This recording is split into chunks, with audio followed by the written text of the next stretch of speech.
Good morning, everybody. Okay, so we're continuing on in our Hilchos Pesach. Now, yesterday we discussed, and the day before we discussed the mechira that you have to make.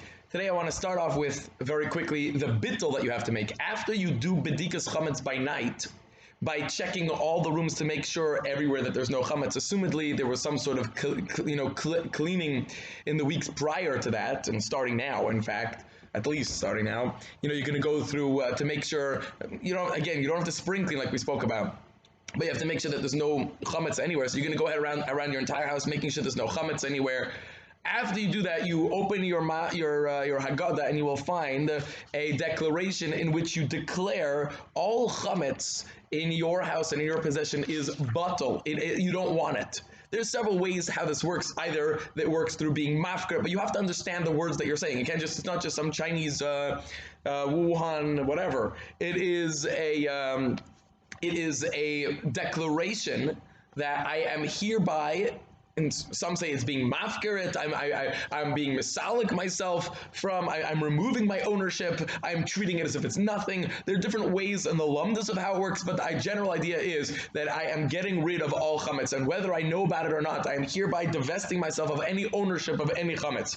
Now, there's a slight difference between you perform bittul twice. Once after the bedika, in which you say any chametz that I don't know about in my house is hereby not mine, and after the biur chametz, during the next morning, the Erev Pesach, we're going to go ahead and burn your chametz. This year there's going to be no communal burning, so if you have any chametz, you should make your own fire. If you cannot make your own fire, you live in Winston Towers or whatever, and you can't make your own fire or whatever, or you're scared of fire, so then you go ahead and you just wrap it up. You can throw it in your garbage. The better idea would be actually to really get rid of it, to throw it down, to flush it down the toilet in crumbling things. You don't want to have a plumbing issue on Erev Pesach. So go ahead and crumble it into really small pieces and then flush it. But if you have to, you're allowed to keep things in your garbage can in the back, as long as the garbage can is not owned by you. Standard garbage cans in Chicago are owned by the city, so it's not owned by you. You don't have to worry about it.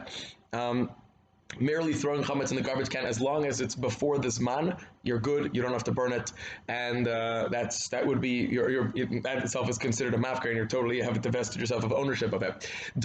After biur chametz, there's another declaration of bittul. This one says whether I knew about the chametz or not, and this helps for any chametz that you did know about and then you didn't get rid of. You're being mevatel the chametz entirely. That is the stages of bittul. Now, the question is what to do if somebody finds chametz on Pesach. Assuming that you're going to make a mechira, and so there is, of course, there are minhagim whether or not we allow the mechira for chametz gamar. But the eved, even if you don't hold that, even if you don't want to say that you're saying chametz gamar, unless you specifically state that you don't want to sell chametz gamar in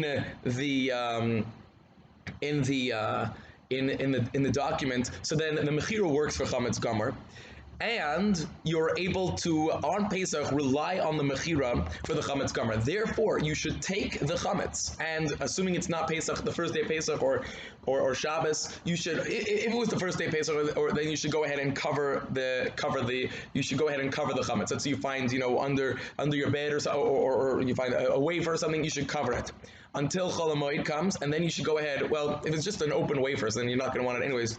You may as well just throw it out. You can assume that the guy is not going to care if you have an open stale wafer. But if you find, let's say, a package of wafers, so then you can't even throw it out. It could be it's the guy's. So you have to go ahead and move it to the area that you sold your chametz in. If you have the minhag to sell chametz gamar, then you don't mind. You could go ahead and eat it even after Pesach. You're allowed to eat it yourself. If you don't like to sell chametz gamar, so then, albeit you don't have to destroy it, but after Pesach, when you buy it back, you shouldn't eat it, because anyways you don't like to sell chametz gamar.